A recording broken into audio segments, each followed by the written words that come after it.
Let's talk to Allison from Canada. Allison, you're live on Truth Wanted. What's up? Hey, Dan. Hi, Erin. How you doing tonight? Doing good. Talking about chiropractors, 3D organs, and transhumanism. Just another episode of Truth Wanted. So what's up with you, Allison? That sounds really cool. Just a warning, it is storming where I am right now. It was hailing earlier, like golf ball sized hail. It was wild. It was like smashing against the window. And I'm like, oh my God, please don't break. Please don't break. But it's calmed down now, but it's still lightning and stuff. So hopefully it won't interfere with the connection that we have right now. So no worries. No worries. We'll figure it out. And if we need to reconnect, we can, but we are about 20 minutes out from the show. So we'll see what we can do. If we can't answer now, just a reminder, folks, we always have the Discord in the after show where you can ask us some questions there. So anyway, a quick plug for that. Allison, what do you got for us?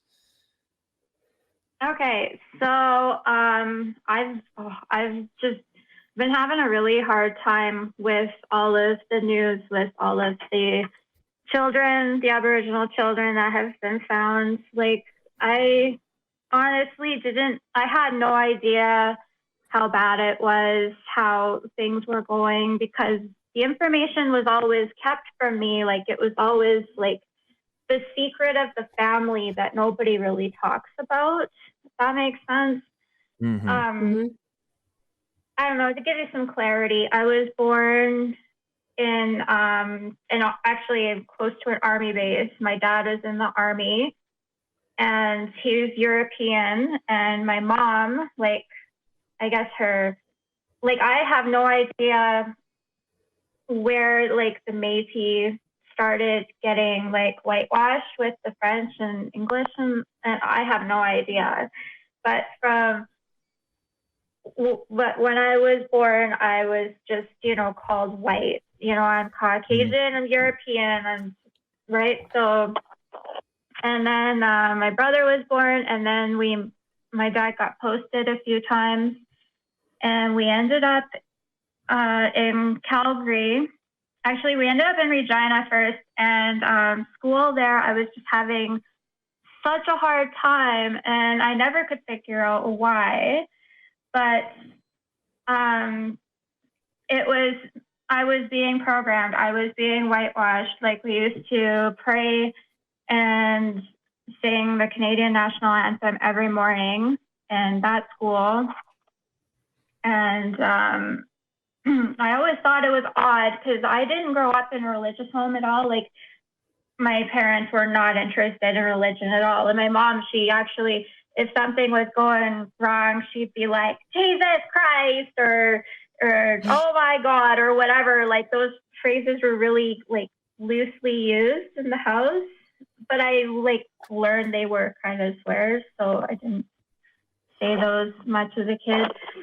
But when we left Saskatchewan and we went to Alberta, we lived in an army base. It was like we call them PM2s. They're like private quarters and stuff. And that was actually stolen native land that the Canadian Army stole to like house us. And then there was like a work base there too. And I had no idea. And so I went to a military school. So might as well just call it a whitewashing school. Allison, did you feel like there was sorry. Did you feel like there was like a huge disconnect for you, like growing up, kind of just assumed into like the common culture, but you didn't maybe like have that connection to your Indigenous background through your mom's side? Do you feel like there was maybe like some disconnect there, and as an adult now you're learning about these things and you're kind of like, wow, this actually is like where my family's from, but we don't know about it? Yeah, we don't know about it, and to be safe, we hid it. So it's like I think that happened a lot for a lot of families. Like, you know, step back a generation or two, and there was a lot of fear put into a lot of people, right? And then you get to like the next generation, and there's no talk of it. I would really encourage you, if you're interested, to like find other people in your community that maybe like even where you are now, and just do some research about it, and maybe start some of your own like kind of reconstruction of like learning about where your Indigenous family is from, and learning a little bit of that. I think it's been a really healing experience for a lot of people who weren't able to, they'd had that ability to learn their own culture taken away from them. Reach out to people, or maybe even reach out to other family members of yours and see if anybody wants to talk about it, or if there's anything they can teach you. I think it can be a really fascinating experience for you. And I'm sorry that happened to you and your family.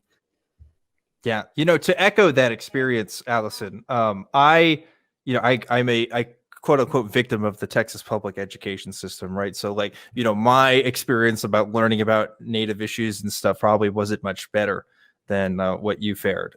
In fact, you know, the history of Indigenous populations in Texas and interactions with colonialists is unfortunately a really violent one. There's only a handful of reservations actually in the state of Texas, despite the largeness of the state, because of that history there. And there was a narrative that was definitely taught to me that, oh, well, these tribes of people, you know, they were constantly fighting each other. So, you know, there was always a violence there, which is such a horrible characterization and justification for, you know, the colonization of a people. One, pretending like white Europeans haven't been trying to kill each other forever. But beyond that is also just, it's a whitewashing of a history there of a group of people that I never got to hear them really talk about their own stories. And the first time I was really exposed to that, I've told this particular story before. I was 17 and did a mission trip to Oregon, and went to a land there for a mission work, which I now look back at and really see the irony of that. Thankfully, we weren't really like preaching so much as we were just doing kind of service projects and stuff. But that was really my first time opening my eyes to these issues and seeing what I was really missing out on. You know, like I didn't have any Native classmates. I didn't have people who I could really talk to about it. But for a week, I was exposed to that and realized, wow, I've never seen this representation in my media before. I've never seen other people talk about these, the issues that these people face every day still, like just with issues with voting, issues with having their own acceptance in the communities abroad. Like there's just a whole lot of stuff that still goes on. And this is particular to the United States, that I wish people talked about more. And also just like the craziness that in the year, what was this? This was just a couple in the 2000s that there was still like a white kid going on to a reservation to do missionary work, as if like me, a 17-year-old, could help like fix a community's problems through the gospel of Jesus Christ or something, like, which is just an absolutely absurd thing to think about. So I do look at that with regret, but also with humility, and also with the gratefulness that I could get something from that now. But now I still think, like, wow, there's still people who have that mindset that we can just go to other people's places of living and fix them through some magic. You know, that's really what it is. And still really frustrating for me. But anyway, I had you on mute there, Allison. I'm unmuting you now if you want to respond. Oh, okay. You only know what you know, Dan, and don't be hard on yourself, you know. And one thing that I want to point out is that I pass as white. Like I look white. I've got pale skin and blonde hair and all of that. So it as long like, and then my mom, she was always like perfect with everything, like with clothes and stuff. Everything was all planned out, decorations, everything to make it look as white as possible, so we wouldn't be found. I've heard that a lot. My mom even went as far as didn't put us in what do you call it, daycare or preschool. She didn't work. She stayed home. She like absolutely made sure that me and my brother weren't going anywhere, and we weren't going to be taken to a residential school. And I didn't know about it. And like, I just really appreciate all the effort that she did for me. And then I talked with my dad, and, you know, we had a conversation too. And so it's just been really, really hard because I've been living a lie. You know, I just feel like I've been living a lie this whole time. I've been pretending to be white so I wouldn't be found, and so I would get proper medical attention. Like, if I would have said I was, you know, Métis when I went into the hospital for a blood clot, yeah, I'm in Canada, but I probably wouldn't have gotten as good as medical care as I did claiming that I'm white. And that is so tragic. It's such a tragic reality, you know. And it's like, I go out and I see the transit police and the regular police, they're harassing Indigenous people all the time. And it's like, yes, sometimes they are drunk, but then sometimes there's other medical issues. Like, one can be in diabetic shock, and that looks like you're drunk. And they all get treated the same. They all get stereotyped into, we're just a bunch of drunks that can't be helped, you know. And it's all this intergenerational trauma. Yeah, I was just gonna say that there's so many things for everyone to learn, and there's so many different traumas going on, and I'm really sorry that and even having this come up for you, I'm sure it's very painful.